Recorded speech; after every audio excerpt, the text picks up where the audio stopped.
तेलंगाना देखा न्यूज़ में आप तमाम का खैर मकदम में बढ़ते हैं। खबर की जानिब मूसा रिवर फ्रंट के सिलसिले में मूसा नदी के अतराफ अकनाफ FTL और बफर जोन में मौजूदा नाजायज़ तामीरात को मुनज़्ज़म किए जाने की हुकूमत के फैसले के बाद सियासत सरगरमाई।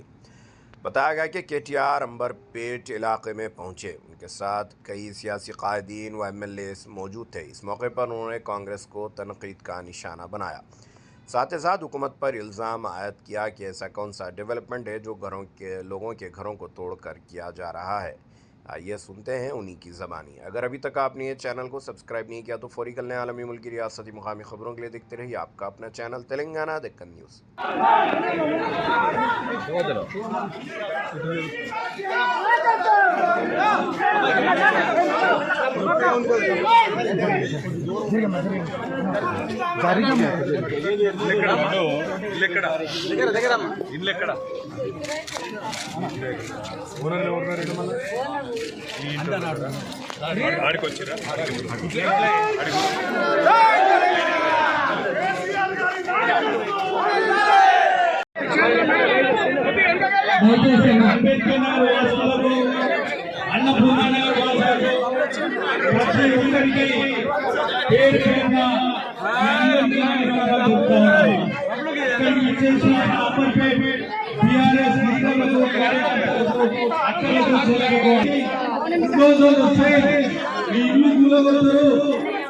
సుందరీకరణ చేసిన వలె భావన కల్పించి మీరందరూ 15 రోజుల నుంచి నిద్ర లేక భోజనం లేక ఉంటుంటే అదే విషయాన్ని నేను మన వారికి జరిగింది.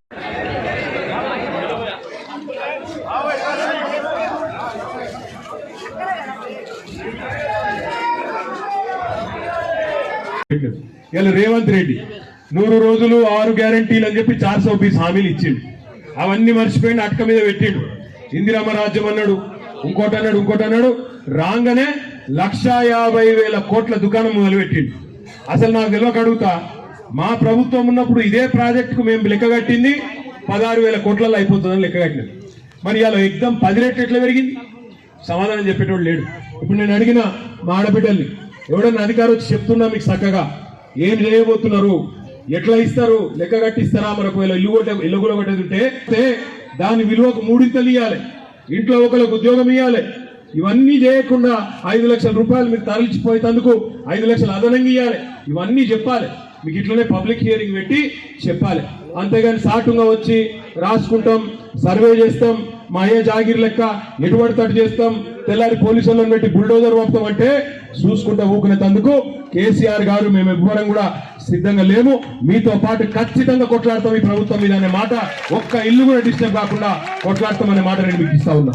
కొంతమంది అలా గరీబులను మూసీలా ఎవరైతే పాపం వాళ్ళ నయాన్నో భయాన్నో బెదిరించిరట, ఇల్లు ఖాళీ చేపించిరట. అవతల దిక్కు ఏదో శంకర్ నగర్ కాడ ఇప్పుడే బుల్డోజర్లు పోయినాయట.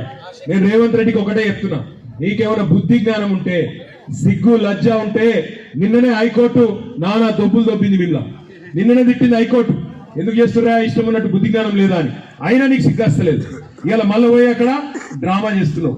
రేవంత్ రెడ్డి నీ భాషలనే చెప్తున్నావు, ఎందుకంటే నీకు మామూలు భాషలు చెప్తే అర్థం కాదు. నువ్వు మొగోనివే అయితే ముందు 6 గ్యారెంటీలు అమలు చేయి. ముందు ఆడపిల్లలకి ఇస్తానా నెలకు 2,500 రూపాయలు, ముసలిళ్ళకి ఇస్తాను నెలకు 4,000 రూపాయలు, రైతులకు రుణమాఫీ చేస్తాను 2 లక్షలు అది చేయి. 10,000 కాదు 15,000 ఇస్తాను. ఈ ఆటో డ్రైవర్లు చచ్చిపోతాను, వాళ్ళకి ఏదో బోర్డు పెడతా నెలకు 1,000 రూపాయలు ఇస్తాను. ఇక్కడ మా వాళ్ళు కొంతమంది హోంగార్డులు కూడా ఉండొచ్చు, ఆ హోంగార్డులకు జీతాలు లేవు, 4-5 నెలల నుంచి జీతాలు దిక్కులేవు.